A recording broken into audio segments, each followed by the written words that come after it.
தம்மகற்றும் அனந்த குணப்பரப்பும் எவன் பால் உதிக்குமோ?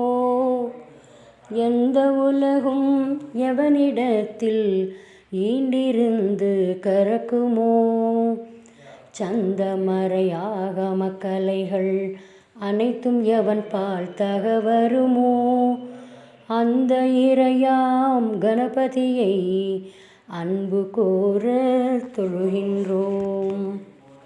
ஓம் எனும் பொருளோய் உள்ளோய் போற்றி, அகரம் உகர ஆதி போற்றி, மண்ணாய் விண்ணாய் மலர்ந்தாய் போற்றி, ஐந்து கை உடைய ஐயா போற்றி, பாலொடு தேனும் பருகுவாய் போற்றி, மேலொடு கீழாய் மிளிர்வாய் போற்றி, எய்ப்பில் வைப்பாய் இருந்தோய் போற்றி, மெய்ப்பொருள் வேழ முகத்தோய் போற்றி, நல்லார்க்கு எட்டும் நாதா போற்றி, பொல்லாமணியே புராதனா போற்றி, அறிவின் வரம்பை அகன்றாய் போற்றி, குறிகுணங்கடந்த குன்றே போற்றி.